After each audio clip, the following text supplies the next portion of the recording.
내란 혐의 국정수사특위가 네 번째 청문회를 열었습니다. 비상계엄 당시 윤 대통령이 의원들을 끌어내라고 지시했는지 여부와 국회 단전 조치 등에 대한 진실 공방이 벌어졌습니다. 국민의힘은 어제 국정협의회에서 반도체 특별법과 연금개혁에 합의하지 못한 것은 민주당이 태도를 바꾸지 않았기 때문이라고 비판했습니다. 이재명 더불어민주당 대표가 통합행보에 속도를 내고 있습니다. 오늘은 당내 비명계 인사로 꼽히는 박용진 전 의원과 회동했습니다. 여론의 심장을 저격하고 민심의 흐름을 날카롭게 꿰뚫어보는 여심, 저격. 이재명 대표의 중도 보수 발언이 촉발한 논란이 정치권을 달구고 있습니다. 이미 시작된 여야의 중도층 쟁탈전, 과연 어느 쪽이 중도층을 선점할 것인지 살펴봅니다.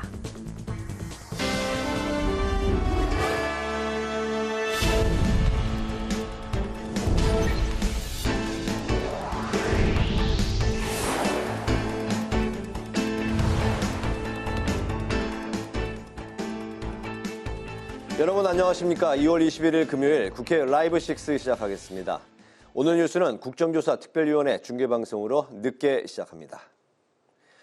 국회 내란 혐의 진상규명특별위원회는 4차 청문회를 열었습니다. 비상계엄 당시 윤 대통령의 국회의원 체포 지시에 따라 계엄군이 포박을 위해 케이블 타이를 휴대했는지를 두고 공방이 벌어졌습니다. 또 비상계엄 지원을 위한 북풍 공작 의혹과 국방부 국회 협력단이 계엄에 조력했는지 여부도 쟁점이 됐습니다. 보도에 김희연 기자입니다. 국회 내란 혐의 진상규명특별위원회가 진행한 4차 청문회에서 707 특수임무단에서 사용하는 코브라 케이블 타이가 등장했습니다. 야당은 이 케이블 타이가 포박용이라며 비상계엄 당시 윤 대통령이 국회의원을 끌어내라고 지시한 증거라고 거듭 주장했습니다. 이것이 바로 707 특임대가 갖고 있는 코브라 케이블 타임. 자, 이걸로 당기면은 이렇게 손이 조여집니다. 이게 수갑입니다. 반면 여당은 특임대가 작전 수행 시 코브라 케이블 타이를 기본 품목으로 휴대하고 있고 문을 잠글 수 있는 용도의 별도 케이블 타이도 있다고 확인했습니다. 두 가지를 기본적으로는 작전 수행할 때 다 휴대를 하게 돼 있습니까? 네, 기본적으로 휴대하게 돼 있습니다. 그럼 재생용 케이블 타이로는 문 같은 것도 잠그고 하는 용도로 사용할 수가 있습니까? 네, 필요에 의해서는 사용할 수 있습니다. 또 비상계엄 당시 군의 경계태세 강화 조치에 대해 북풍 공작 의혹이 나오자 여당은 만일의 사태를 대비한 적절한 조치였다고 강조했습니다. 마치 북풍이다, 비상계엄을 지원하기 위한 것이다 라는 거에 대해서 어떻게 생각하는지 한번 말씀해 주십시오. 비상계엄 같은 혼란 상황 속에서 이를 이용한 적의 도발을 억제하고 대비하기 위한 조치였다는 걸 명확히 말씀드리겠습니다. 이 밖에 야당은 계엄 당시 국회 본회의 계엄 해제 의결을 막기 위해 계엄군이 단전시켰고 국방부에서 파견 나온 국회 협력단이 안내했다고 주장했습니다. 어떻게 이 특임단이 내부를 전혀 모른다는 사람들이 갑자기 4층에 있다가 지하 1층에 하나 열려있는 이 분전반을 찾을 수가 있었을까? 내부에 조력 없이 할 수 있었을까요? 그 내부 조력을 협력관 실외에는 저는 없다고 보는데 어떻게 생각하세요? 전혀 그런 사실이 없습니다. 한편 특위는 윤석열 대통령과 김용현 전 국방부 장관 등 6명에 대한 동행명령장을 발부했습니다. 여당은 구속된 대통령을 부르는 건 망신주기라고 반발했습니다. 국회 방송 김희연입니다. 국민의힘은 어제 열린 여야정 국정협의회가 반도체 특별법 등 핵심 현안에서 유의미한 결과를 내지 못한 책임을 야당에 돌렸습니다.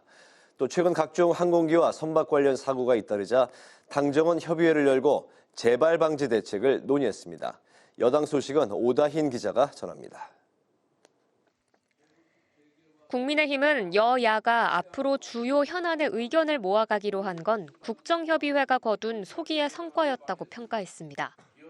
하지만 입법 권력을 독점한 민주당이 태도를 바꾸지 않고 있어 유감이라고 밝혔습니다. 반도체 특별법과 연금 개혁에 있어서 입법 권력을 독점하고 있는 민주당이 조금도 태도를 바꾸지 않은 것은 매우 유감입니다. 권 원내대표는 또 민주당이 내세우는 정치 구호는 성장인데 입법 활동은 규제로 가득하다고 지적했습니다. 그러면서 이사충실 의무 대상을 주주까지 확대하는 내용을 담은 상법 개정안을 예로 들었습니다. 여당은 이 법안이 통과될 경우 기업들이 주주들의 소송과 고발에 시달리고 경영권이 투기자본의 먹잇감이 될 수 있다고 우려했습니다. 정부와 여당은 부산호텔 공사장 화재와 어선 침몰 등 최근 잇따라 발생하고 있는 안전사고 대책 마련에 나섰습니다. 특히 당정이 하나가 되어 안전 문제를 점검 대응하는 것이 매우 중요한 시점이라 생각합니다. 사고 원인을 철저히 조사해서 책임 소재를 명확히 규명하고 산업안전보건법과 중대재해처벌법 위반에 대해서는 엄중하게 조치할 계획입니다. 당정은 각종 건설 현장과 공사장 3천여 곳에 대해 화재 안전 조사를 실시하기로 했습니다. 또 어선사고 인명피해를 예방하기 위해 조업 선원들에게 팽창식 구명조끼를 무상으로 공급하고 관련 법안도 마련하기로 했습니다. 항공안전을 위해선 전국 7개 공항의 방위각 시설을 개선하고 기내 보조 배터리 관리 방안을 마련하겠다고 밝혔습니다. 국회방송 오다인입니다. 이재명 더불어민주당 대표가 당내 비명계로 불리는 박용진 전 의원을 만났습니다. 이 대표는 또 한국노총과 민주노총을 잇따라 방문해 현장의 목소리를 들었습니다. 김동희 기자입니다. 이재명 더불어민주당 대표와 비명계 박용진 전 의원이 한 테이블에서 마주했습니다. 박 의원이 지난 총선 공천에서 탈락한 이후 첫 만남입니다.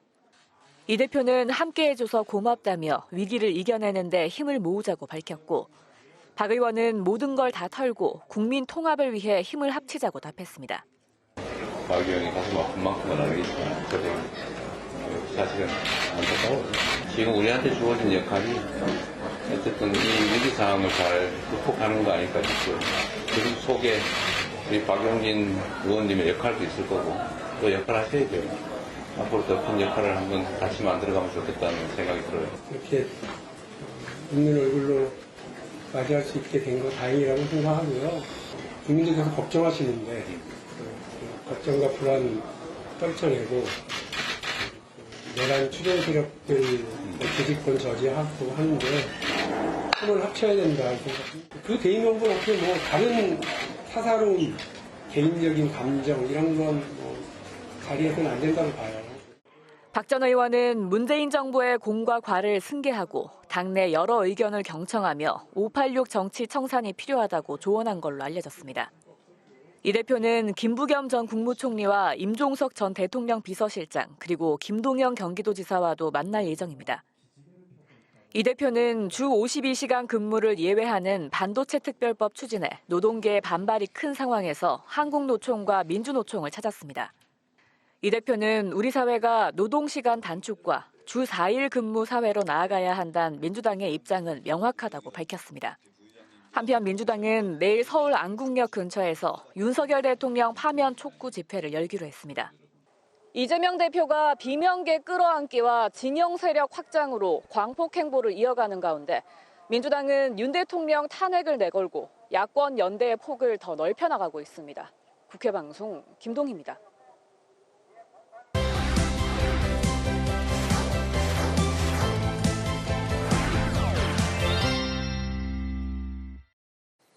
네, 한 주간의 정치 핵심을 짚어보겠습니다. 주간 이슈픽 순서 이소희 기자 나와 있습니다. 이 기자 어서 오십시오. 네, 안녕하세요. 네, 첫 번째 이슈픽 바로 가보겠습니다. 네, 민생앞 평행선 어제 있었던 여야정 협의회 이야기죠? 네, 그렇습니다. 정쟁 속에 가까스로 합의됐던 여야정 4자 회담이 어제 열렸는데요. 이 국정협의회가 에이펙 특위 구성에 합의하고 주요 현안들은 더 논의하기로 했습니다.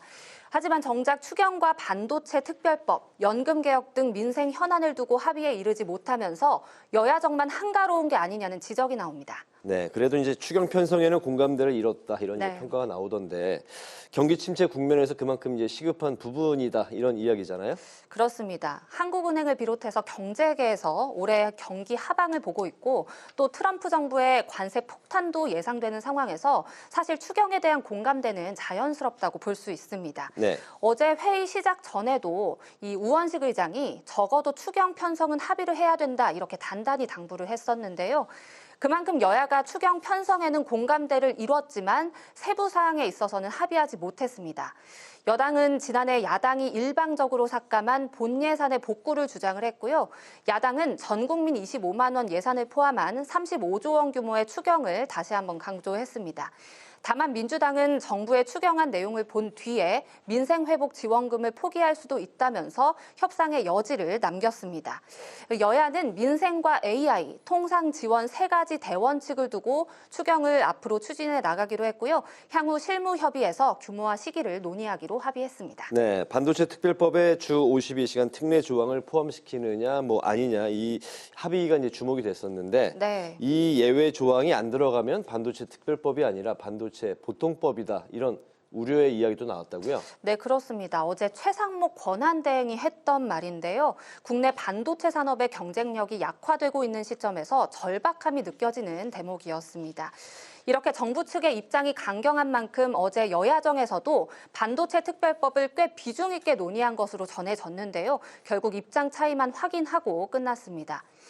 그동안 정부 여당은 반도체 산업의 경쟁력을 위해 근로시간 유연성이 불가피하다고 주장을 해왔고요.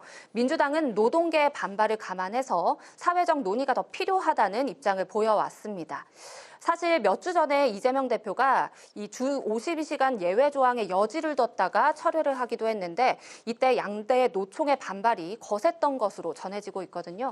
이 같은 노동계의 반발에 어제도 여당이 주 52시간 예외에 한시적인 적용을 제안을 했지만 민주당이 이것도 받아들이지 않았다고 합니다. 네. 다만 여야는 근로기준법 등 기존의 근로제도에서 활용할 만한 부분이 있는지 검토해 나갈 것으로 전해졌습니다. 그렇군요. 바로 두 번째 이슈피에 가보겠습니다. 어떤 이슈일까요? 네, 우클릭 후폭풍. 네, 외연 확장에 나선 이재명 대표, 이 중도 보수 정당 발언이 한 주간 정치권을 뜨겁게 달궜습니다. 비판이 거세지면서 오늘 이 대표는 세상에 흑백만 있는 게 아니라면서 이 논란을 일축하려는 모습을 보였습니다. 네, 보수 쪽에서는 이 대표의 우클릭 행보를 두고 뜨거운 아이스 아메리카노다. 네. 뭔가 좀 알쏭달쏭한 이제 그런 상황을 이제 빗대는 표현인데 이 대표도 오늘 그 띠아를 원하는 쪽이 잘못이다 이렇게 또 이제 비판을 했네요. 네, 그렇습니다. 이 뜨거운 아이스 아메리카노 종잡을 수 없고 또 모순적인 상황이 연상이 되는데요. 이 대표가 지난 교섭단체 대표 연설에서부터 이 성장과 추경을 강조한 데 이어서 상속세 등 세제 개편을 언급하면서 우클릭 행보를 이어가자 여당 측에선 뜨거운 아이스 아메리카노 아니냐 이런 비판이 나온 겁니다. 이에 더해서 이 대표가 민주당이 중도 보수 정당이다 이렇게 발언을 하면서 여당의 공세 수위는 더욱 높아졌는데요.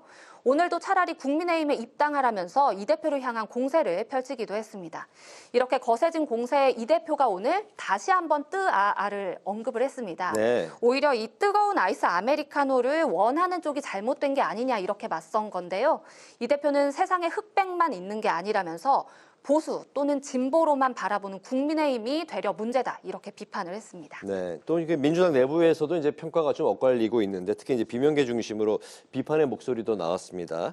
당의 정체성을 이 대표 이제 개인이 이렇게 네. 이제 규정하는 건 월권이다 이런 비판이 나왔어요. 네, 그렇습니다. 이 민주당 내부에서도 말씀하셨듯이 친명 비명의 입장이 확연하게 갈리고 있는데요. 네. 김경수 전 지사와 김부겸 전 총리, 임종석 전 비서실장 등 비명계 대표 인사들이 모두 공개적인 비판에 나섰습니다.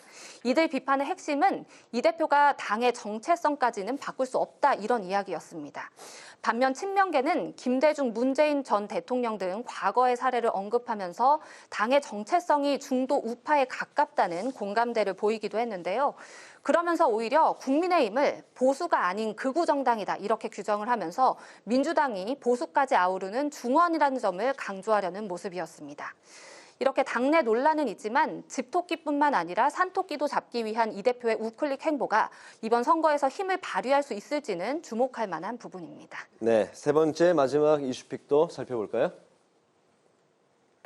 결론 임박. 네, 헌법재판소가 어제 10차 변론을 마쳤죠. 그리고 마지막 변론을 다음 주 화요일 25일로 정했습니다. 네. 윤 대통령의 탄핵 심판이 종착점에 다다른 가운데 심판 선고는 3월 초중순이 될 것으로 전망됩니다. 그렇군요. 이제 뭐 얼마 남지 않았네요. 네, 그렇습니다. 어제 10차 변론에 조지호 경찰청장, 홍장원 전 국가정보원 1차장, 한덕수 국무총리 등 이제 핵심 증인이 대거 참석을 했는데 어제 변론에도 많은 관심이 쏠렸었는데 잠시 내용 좀 살펴볼까요? 네, 먼저 10차 변론에 지금까지 출석을 거부했던 조지호 경찰청장이 나왔습니다. 네. 하지만 본인도 형사 재판을 받고 있다면서 핵심적인 답변은 거부했는데요. 다만 계엄 당시에 윤 대통령이 국회 통제를 지시했다는 검찰 측의 진술을 부인하지는 않았습니다. 또 한덕수 총리는 비상계엄 전 야당의 입법 폭주가 심각했다는 대통령 측의 주장에 대해서 다수의 일방적 폭주가 민주주의의 기본은 아니지 않냐면서 공감을 하기도 했는데요. 하지만 계엄 전 국무회의는 절차상 흠결이 있었던 게 맞다고 거듭 강조했습니다. 홍장원 전 국정원 1차장이 주장해왔던 정치인 체포조 메모를 두고도 진실 공방이 있었는데요.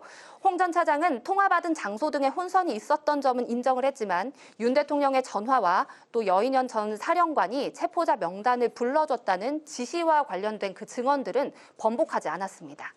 이 대통령 측은 홍 전 차장의 증언이 자꾸 바뀌고 있다면서 공세를 펼쳤습니다. 네, 이제 25일로 예정된 그러니까 다음 주 화요일이 되겠네요. 네. 11차 변론을 마지막으로 이제 변론이 모두 종결되게 되는데 그렇습니다.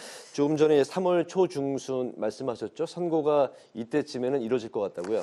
네, 일단 이 다음 주 변론이 종결이 되면요. 헌법재판관들이 평의와 평결 또 판결문 작성에 들어가는데 이 과정이 열흘 정도 걸릴 것으로 관측이 됩니다. 앞서 박근혜 노무현 전 대통령의 사례를 보더라도 최종 변론 후에 2주 안에 결론이 나왔거든요. 네. 과거의 사례를 비춰볼 때 3월 초중순인 11일 전후가 전망이 되고 있습니다. 그렇군요. 오늘 주간 이슈픽 여기서 마치도록 하겠습니다. 이소희 기자와 함께했습니다. 잘 들었습니다. 네, 감사합니다.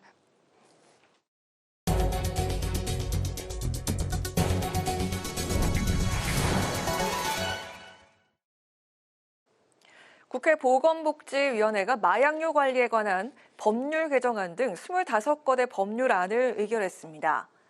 오늘 통과된 법안은 복지시설 규정을 보완한 아동복지법 개정안, 위생평가 제도를 강화한 식품위생법 개정안, 그리고 구급차의 충분한 공간을 확보하기 위한 응급의료에 관한 법률 개정안 등도 포함이 됐습니다. 박주민 위원장은 중증외상센터 예산을 국회가 삭감했다는 허위사실 유포가 지속되면 국회 차원에서 공개적으로 대응하겠다고 밝혔습니다. 한편 복지위 소위에선 국민연금 개혁과 의대 정원 조정 법안을 심사했지만 의견 차이를 좁히지 못하고 논의를 이어가기로 했습니다. 국민의힘이 민주당의 재건축, 재개발 촉진법 저지를 강하게 비판하면서 즉각적인 협조를 촉구했습니다. 권성동 원내대표는 민주당이 재건축, 재개발 촉진법을 서울 수도권 특혜법이라면서 반대하고 있는데 지방 경제를 외면하는 행태라고 지적을 했습니다. 권 원내대표는 재건축, 재개발을 가로막으면서 중도 보수를 입에 올릴 자격이 있냐면서 경제 회복의 진정성이 있다면 즉각 법안 처리에 협조해야 한다고 강조했습니다. 더불어민주당이 정년 연장 입법 논의를 위한 TF를 구성하고 본격적인 논의에 착수했습니다. 김성애 대변인은 최고위원회의 백브리핑에서 회복과 성장을 위한 정년 연장 TF를 구성했고 올해 상반기부터 운영할 계획이라고 밝혔습니다. TF 위원장은 소병훈 의원이 맡았고 정년 연장 입법안을 올해 하반기에 마련할 예정이라고 덧붙였습니다.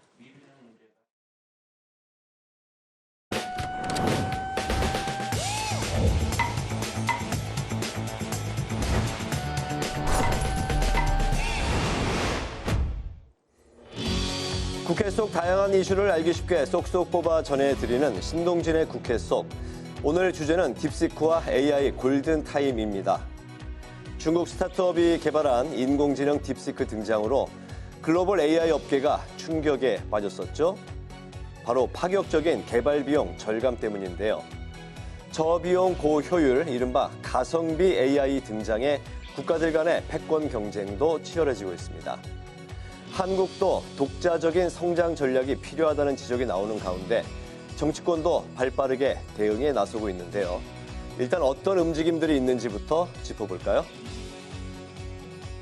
네, 중국 스타트업의 등장으로 AI 업계가 술렁이고 있습니다. 미국 빅테크 기업의 10분의 1도 안 되는 투자 비용으로 뒤지지 않는 성능의 AI를 개발했던 건데 중국산 저비용 AI에 등장해 미국의 AI 선두주자 엔비디아 주가가 폭락하면서 하루 만에 우리 돈 850조 원이 증발했습니다.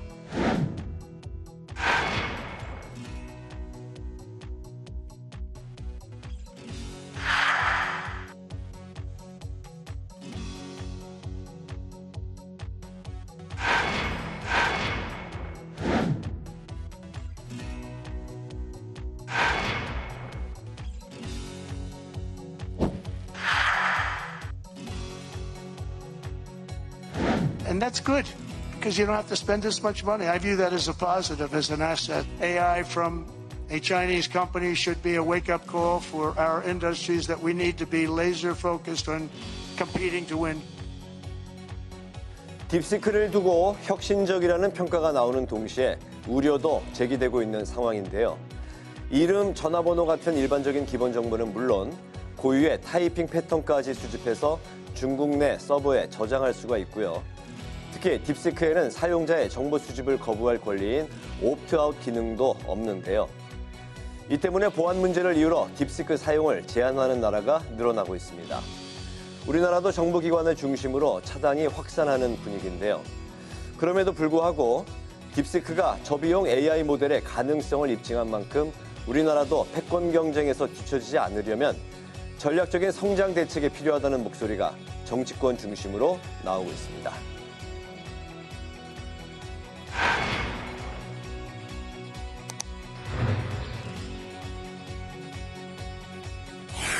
많은 이런 GPU나 이런 시장이 있었는데 또 그것도 규제로 묶여가지고 미중 그다음에 유럽까지 다시 떠오르고 있는 이 패권 시대에 대한민국이 어떻게 어디에 자리매김할 것인가가 우리의 지금 굉장히 중요한 골든 타임인 것 같습니다. 딥시크의 등장이 지금 여기 이제는 쇼크 충격이라고 해놨는데 우리에게 충격이 아닌 우리에게 도전이 되는 그런 상황 만들기 위해서 국회, 정부, 민간 모두 손잡고 이뤄야 된다고 생각을 하고요.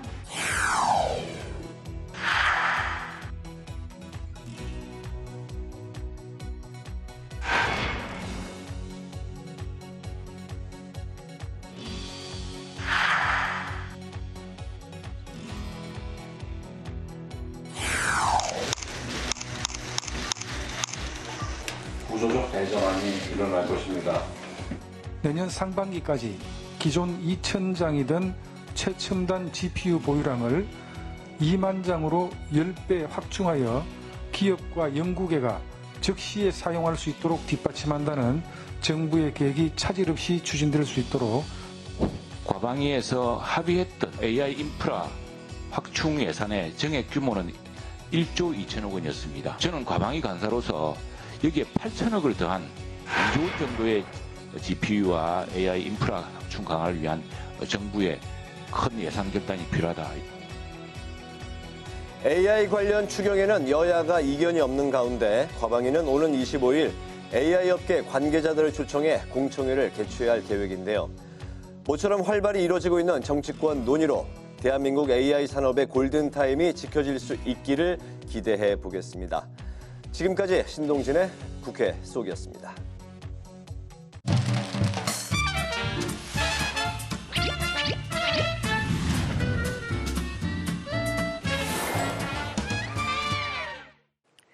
정치권 이슈와 정책 분석을 통해 여론의 심리학을 저격하고 민심의 흐름을 날카롭게 꿰뚫어봅니다. 여심 저격.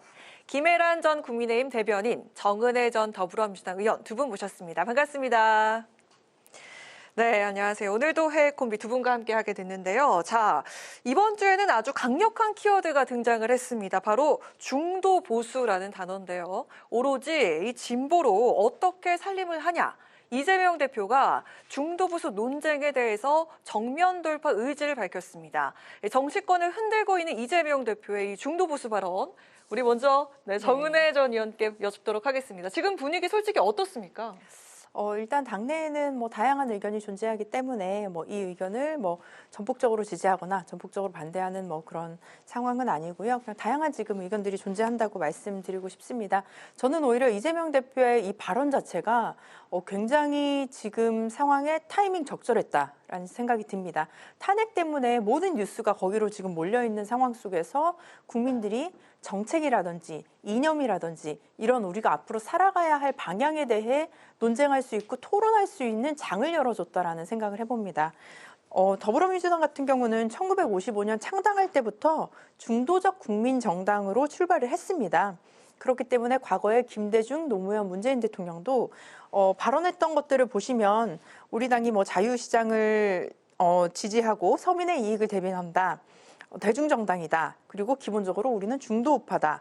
이런 발언들을 많이 했었거든요. 그렇기 때문에 이것은 이재명 대표가 말한 게 새로운 것은 아닙니다. 과거 민주당에서 내려왔던 말들이고 그럼에도 불구하고 지금 이 순간에 왜 문제가 되느냐. 저는 국민의힘 쪽에서 너무 극우 세력들이 지금 윤석열 대통령을 지지한다고 하면서 탄핵 반대 집회를 열고 너무나 극단적으로 나아가고 있는 상황에서 아마 더불어민주당이 보수 얘기를 했더니 너희가 왜 우리 것을 뺏어가느냐 약간 이런 식의 반응을 보인 것 같은데요. 앞으로 대한민국이 나아가야 할 방향은 통합과 화합과 협력이라고 봤을 때 저는 지금 시점에서 이 진보 보수 얘기를 꺼내는 것 자체가 굉장히 유의미하다라고 평가합니다. 그렇군요. 일단 이 김대중 전 대통령 그리고 문재인 전 대통령까지 언급이 된 그런 상황인 것 같은데 국민의힘 측에서는 이 이야기를 듣고 맹공에 나서고 있습니다. 이거는 위장 전입 아니냐, 영혼이 없는 C급 짝퉁이다. 그리고 국민의힘에 차라리 입당해라. 이렇게 이야기가 나오고 있고 자 이에 대해서 이재명 대표는 민주당의 이 보수 자리, 중도 보수 자리 뺏길까 봐 불안해서 그러는 거냐 이렇게 나오고 있습니다. 자 여당이 볼 때 이거 어떻습니까? 일단 이게 그 말과 행동이 너무 달라서 이게 믿을 수 없다는 점에서 일단 비판을 하고 있는 거죠. 지금 현재 그 입법 관련해서 문제가 됐던 많은 문제들에 있어서 민주당이 취했던 그런 포지션을 한번 생각해 보시면 우리 반도체 특별법에서도 그 52시간 근로시간의 예외를 인정해 달라고 그것은 그 기업 측과 그리고 근로자 측이 양쪽 다 원하고 있습니다. 절실히 요구하고 있는데도 불구하고 민주당은 지금 그 민주노총이라는 그런 특정한 집단의 그런 강력한 요구로 인해서 이거 통과도 못 시켜주고 있어요. 지금 저희가 한시적으로 10년을 3년으로 줄이는 파격적인 제안까지 했는데도 그것도 못하고 있는 상황입니다. 그리고 또 예를 들어보자면 그 민생회복지원금 그거 오늘 갤럽 조사에 보면 국민의 55%가 반대하고 있습니다. 우리 국민들이 이제 이것은 이렇게 해봤자 결국엔 물가만 상승되고 아무 효과가 없다는 거를 그런 포퓰리즘의 그런 정책일 뿐이라는 것에 대해서 국민들이 다 알고 있는 겁니다. 그럼에도 불구하고 그 지지층들에게만 소구하기 위해서 이걸 포기를 못하고 이름만 바꿔서 민생회복 소비 쿠폰 이런 식으로 지금 추진하려고 하고 있어요. 또 연금개혁 관련해서도 이제 구조개혁까지 없으면 모수개혁은 해봤자 겨우 그 고갈 시점을 6년, 7년 미루는 것밖에 안 되는데도 불구하고 구조개혁에 대해서는 이런 방구하지 못하고 있습니다. 왜냐하면 지금 많이 받아가야 되는 사람들의 소득 대체율을 40%에서 45% 늘리는데 지금 그게 가장 지금 중요한 과제라고 생각을 하고 있는데 이것은 사실은 미래 세대 앞으로 계속 내야 될 청년들 입장에서는 1인당 1억 5천씩 더 내게 되는 효과가 있게 됩니다. 지금 45% 소득 대체율을 하면요. 지금 받아야 되는 사람들은 좋지만 지금 예를 들어서 자식들한테 내 자식이라면 1억 5천씩 더 내서 지금 내가 당장 용돈 더 받겠다 이렇게 했을 때 과연 이걸 합의할 수 있는 부모가 있을지 한번 생각을 해보시면 좋을 것 같습니다. 이런 측면에서 실질적으로 말로 중도 보수, 보수의 가치 이야기를 하지만 전혀 지금 행동하고 있는 것은 따를 수 없고 의지도 없을 뿐더러 그렇게 할 능력도 사실은 없는 것 같습니다. 그동안의 정책도 그렇고 반대했었던 법안들도 그렇고 중도 보수와는 맞지 않다 이렇게 이야기를 하고 있거든요. 어떻게 대응하시겠습니까? 네, 일단은 우리가 진보와 보수에 대한 개념부터 좀 정리를 해야 될 것 같습니다. 진보와 보수는 둘 다 시대를 나아가는 것은 맞죠. 그럼에도 불구하고 보수 같은 경우는 좀 더 안정성을 지키고 현실에 좀 서서히 법과 규칙을 지켜가면서 변화하자는 것이고 진보 같은 경우는 개혁과 혁신 이런 약간 좀 급진하는 성향들을 얘기를 할 수 있는데 지금 대한민국에서 이 상황에서 진보냐 보수냐의 논쟁보다 중요한 것은 어떠한 변화가 필요하냐라는 것입니다. 대한민국이 급격하게 변하고 있습니다. 이것은 뭐 전 세계적인 흐름뿐만 아니라 대한민국은 지금 12.3 불법 계엄이라는 그 특수한 상황이 있게 된 거죠. 그러므로 인해서 경제가 파탄나고 민생이 파탄났습니다.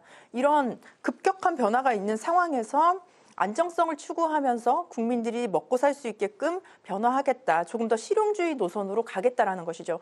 과거에 김대중 대통령이 IMF를 그렇게 극복했습니다. 그때 당시에도 우리가 기업을 살리는 데 일조를 했고요. 김대중 대통령의 그런 진보적이었던 사상과 또 보수적이었던 그런 경제정책이 혼합해서 극복했던 예가 있습니다. 지금도 마찬가지입니다. 과거에는 경제적인 위기였지만 지금 정치적인 위기로 경제적인 위기까지 더해져 있는 상황에서 저는 합리적 보수를 포괄하고 있다라는 생각을 들고요. 오히려 국민의힘에게 좀 묻고 싶은데 국민의힘의 정체성이 도대체 뭐냐라는 겁니다. 지금 헌법 파괴를 하고 내란을 옹호하고 폭력을 사주하고 법원을 압박하고 이제는 뭐 가짜뉴스나 이런 것들까지 지지를 하고 같이 퍼날르고 있는 이런 상황에서 정말로 극단적으로 처해지는 극우로밖에 보여질 수 없는 상황입니다. 건강한 보수가 지금 대한민국에 존재하지 않고 있고 이재명 대표가 그런 얘기를 했습니다. 세상에는 흑과 백만 있는 것이 아니다. 네. 무지개색도 있고 회색도 있다. 왜 둘 중에 하나를 꼭 선택해야 하느냐라는 측면에서 우리는 국민을 바라보고 대중과 서민들을 위해 나아가는 정책을 표방하기 위해서 중도적 보수라는 용어를 썼다고 말씀드리고 싶습니다. 자, 그럼 민주당이 중도 보수를 포괄하고 국민의힘은 극우 세력에 가깝지 않느냐 이런 발언들 나오고 있습니다. 좀 반박하시겠습니까? 네, 방금 전에 있었던 이야기부터 잠깐 하겠습니다. 네. 지금 뭐 국민의힘이 안정을 추구하고 지금 뭐 먹고 사는데 더 중요하다라고 말하는 그 부분, 그 실용주의로 나가겠다고 하는데 비해서 지금 하는 그 행동이 일치하지 않는다는 예를 든 거죠. 지금 그 보수적인 가치라는 것은 기업에게 자율과 창의를 주고 경쟁력을 키울 수 있는 방향으로 해야 된다는 것이고 우리 경제를 우상향시켜야 된다는 것인데 지금 이 반도체 특별법 하나 지금 통과를 못 시키면서 어떻게 기업의 성장과 자유를 논할 수 있겠습니까? 네, 그 부분을 다시 한번 짚고 싶고 지금 현재 말씀하신 부분은 우리 당도 뼈 아프게 느껴야 하는 부분이라고 생각합니다. 지금 우리가 빌미를 주었죠. 그 틈을 이재명 당대표가 지금 중도 보수라는 그 이름을 가지고 우리 당을 우리 당의 영역에 사실은 어떻게 보면 네, 확장하려는 거죠. 네. 그렇지만 지금 현재 지금 탄핵과 계엄의 이 소용돌이 속에서 우리 당의 강성 지지층들이 그러한 탄핵에 반대하는 그 기세로 결집이 되고 있는 건 맞습니다. 네, 그렇기 때문에 사실은 오늘자 갤럽 조사에 봤을 때 그 중도층들이 그 지난주하고 일주일 만에 중도층이 거의 15% 정도 우리 당 지지를 철회를 했습니다. 네. 그러니까 예를 들면 지난주에 우리 당 지지율이 32%, 민주당이 37%였다면 5% 차이였는데 이번에 20%로 벌어졌어요. 사실은 이 부분에 대해서는 저희가 뼈 아프게 자성을 하고 그 부분에 대한 대책을 마련을 해야 합니다. 네. 그 부분에 대해서는 맞고 그 방법에 대해서는 사실은 그 보수의 네. 아까 말씀드렸던 그 근본적인 가치 그 부분에 대해서 호소하는 수밖에 없다고 생각합니다. 알겠습니다. 말씀하신 것처럼 먼저 이 민주당 측에서 이재명 대표가 먼저 이 중원을 공략하기 위해서 깃발을 꽂기 위해서 나섰다 이렇게 말씀하셨는데 이 말씀처럼 여야의 중도 보수 공방을 중원의 쟁탈전으로 보는 그런 시각도 있습니다. 자, 이번에는 우리 김혜란 전 대변인께 먼저 여쭙도록 하겠습니다. 지금 필요한 것이 여당 측에서도 이 중도층의 마음을 뺏는 것이라면은 여당 측에서는 어떤 공략법이 있을지 좀 들어볼까요? 네, 아까 지난번에 아까 방금 말씀드렸던 것처럼 네. 기본적으로 우리가 가지고 있었던 가치, 보수의 근본 가치에 호소하는 수밖에 없다고 생각합니다. 어떤 게 있을까요? 네, 그렇게 우리가 기본적으로 자유민주적 기본 질서를 선택한 데서 오는 그리고 법치 또 기업의 자유가 창의를 존중해서 기본적으로 우리 경제를 우상향시켜야지 당장 분배하고 이렇게 포퓰리즘 정책으로 일관해서는 네. 안 된다는 점, 예, 그 부분에 대해서 호소를 하는 수밖에는 없을 거라고 생각합니다. 야당 측에서는 좀 어떤 전략이 있을까요? 네, 중도층의 마음을 좀 표심을 얻을 만한. 네, 이재명 대표가 얘기를 한 것이 네. ABC 산업 육성입니다. ABC, 네. A는 이제 인공지능 AI고요. B는 바이오이고요. F가 G까지 있었나요? 네. 근데 제일 중요한 이제 컬처가 있었죠. 네. 그래서 ABC, 그래서 육성해서 미래 먹거리를 만들겠다라는 것이고 민간 기업이나 그런 일반 사기업들의 기업 경쟁력을 높여서 국가 경쟁력을 높이자라는 것이고요.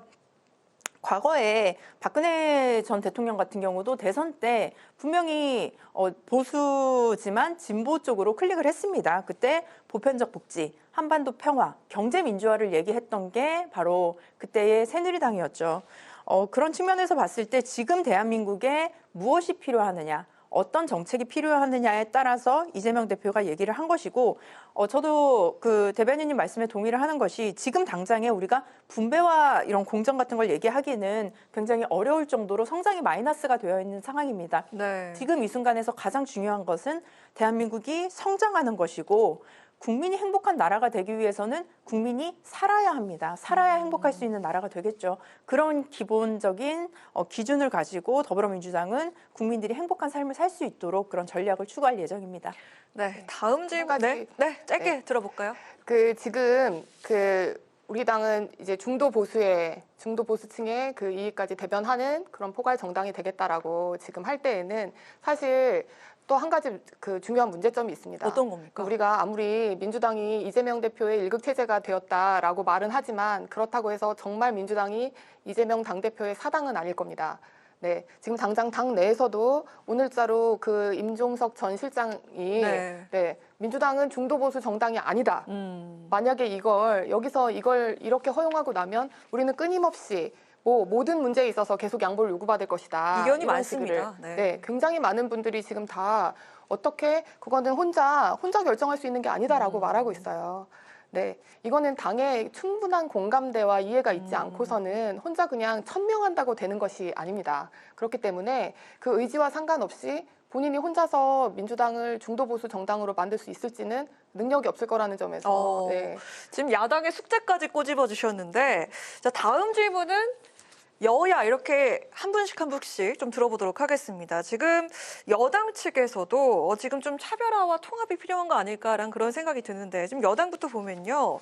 한동훈 전 대표를 비롯해서 이 여권 잠룡들이 불법 개헌 반대 그리고 지방분권 개헌, 노동개혁 등을 내세워서 지금 차별성을 부각시키고 있는 그런 상황입니다.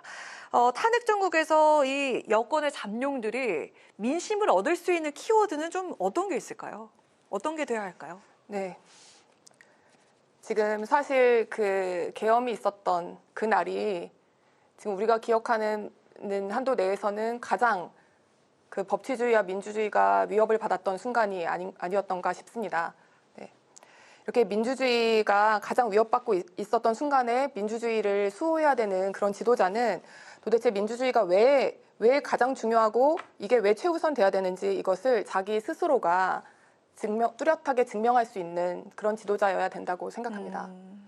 지금 그 박근혜 전 대통령이 탄핵되고 난 다음에 문재인 정권이 들어섰지만 그걸 몸소 보여주지 못했기 때문에 솔선수범하지 못했기 때문에 그 내로남불이라는 그 비난에 직면하고 정권을 잃었죠. 네, 그것처럼 지금 이 순간에 만약에 조기 대선이 온다면 그것은 그날 그 위헌 위법인 계엄으로 인하여 우리의 민주주의와 법치주의가 위협받았다는 사실에 대해서 그거에 대해서 이제 그 죄과가 인정이 되어서 아마 우리가 조기 대선을 맞게 되는 순간일 겁니다. 그렇다고 하면 그 부분에 대해서 철저하게 그 앞으로는 이러한 민주주의와 법치주의가 위협되는 일이 다시는 반복되지 않는다는 점, 이 점을 약속할 수 있는 스스로 그것에 대해서 증명할 수 있는 지도자가 나와야 된다고 생각합니다. 그래야만 민심을 얻을 수가 있다. 네.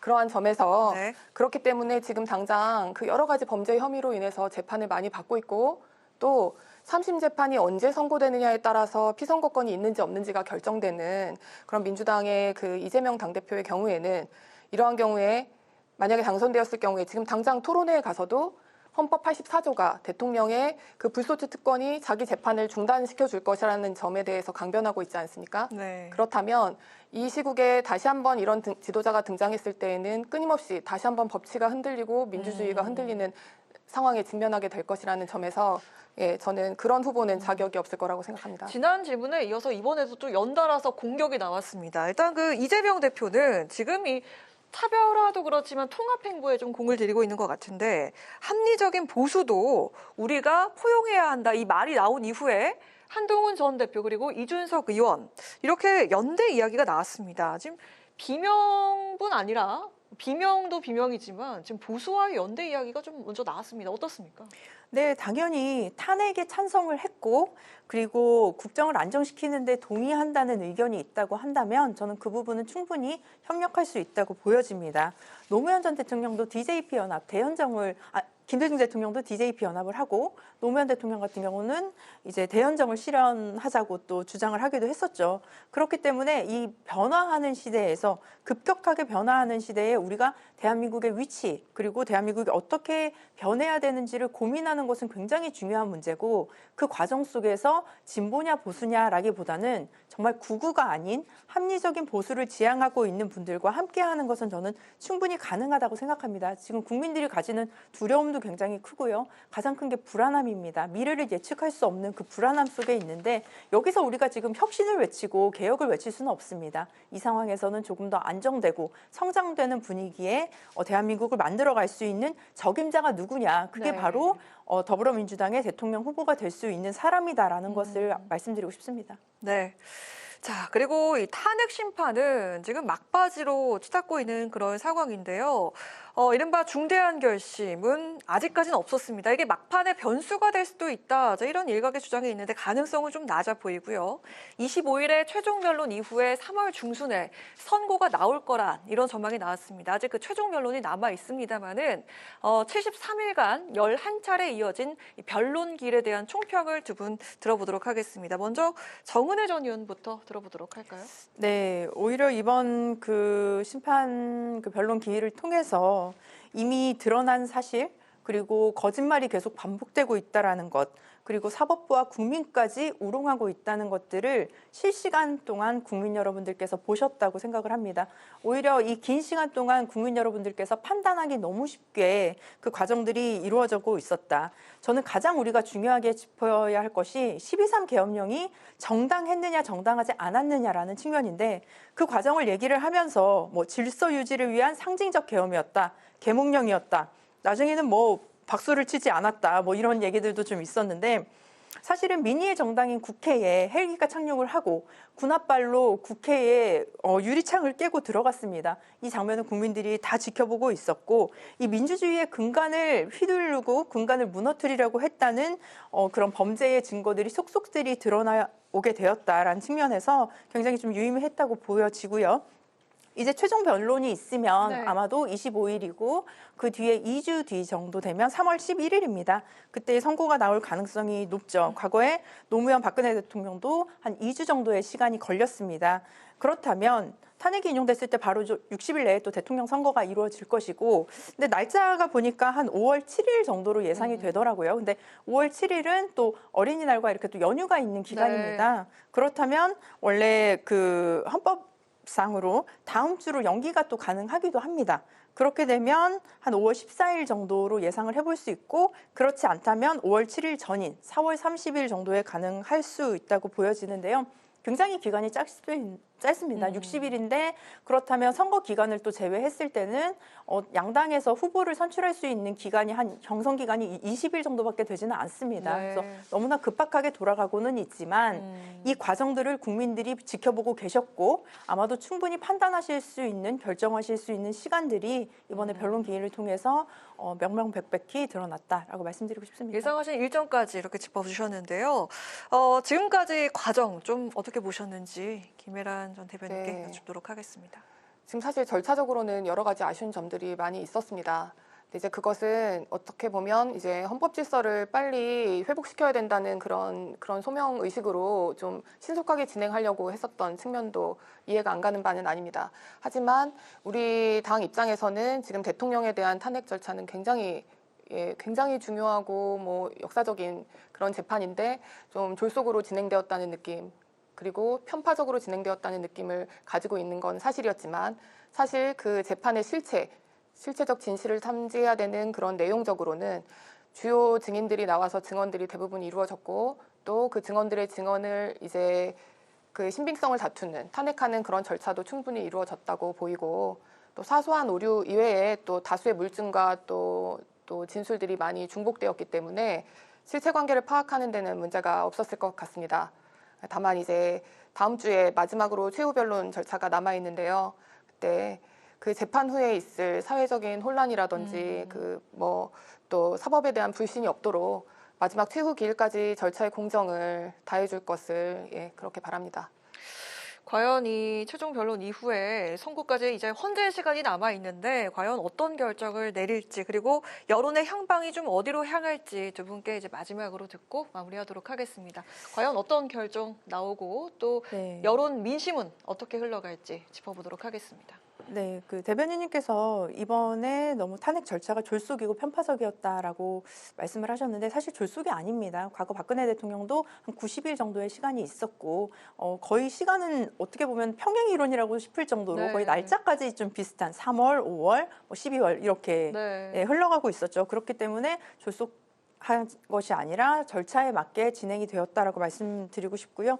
편파라고 해서 헌법재판관까지 공격을 하고 이런 상황이 있었지만 그럼에도 불구하고 대한민국 국민들이 지금 믿고 있는 사법부는 저는 정당한 판결을 내릴 거라고 믿습니다. 이제는 저는 국민의힘에게 조금 조언을 하고 싶다면 국민 여러분들께서 이제 탄핵 이후에 국민들의 질타를 분명히 하실 거고 그럴 때 그 질타를 겸허히 수용하고 국민들의 목소리를 경청을 해서 저는 국민의힘도 어떻게 보면 저는 양날개라고 생각하거든요. 대한민국의 진보와 보수 그리고 어떤 정당들이 분명히 카운터파트가 있어야 되기 때문에 그게 바로 민주주의인 것인데 사실은 지금 국민의힘이 민주주의가 파괴가 되고 헌정질서를 유린한 것에 대해 동조하고 있다는 그런 생각을 버릴 수 없기 때문에 함께 대한민국이 더 좋은 방향으로 나아갈 수 있도록 나아갔으면 하는 바람이 있습니다. 그렇다면 이 탄핵 선고가 끝나고 나면 이제 좀 평화로워질 것이다. 이렇게 좀 안정될 아니, 오히려 저는 굉장히 혼란스러울 거라고 생각했기 것이다. 때문에 국민의힘에게 당부를 드리는 것이고요. 그렇군요. 지금 탄핵 반대 집회들도 너무나 크게 이루어지고 있고 그렇다면 탄핵을 인정하지 않고 또 국민의힘에서 또한 가짜 뉴스라든지 이런 것들이 같이 퍼지게 되면서 더 혼란이 가중될 수 있기 때문에 그런 측면은 저는 지금부터 좀 조심하고 국민들의 그 질타와 그런 또 국민의힘이 반성하는 모습을 저는 국민들에게 보여드려야 이번에도 어떻게 보면 기회를 얻을 수 있고 다음에도 저는 국민의 마음을 얻을 수 있다고 봅니다. 네, 어떻게 보십니까?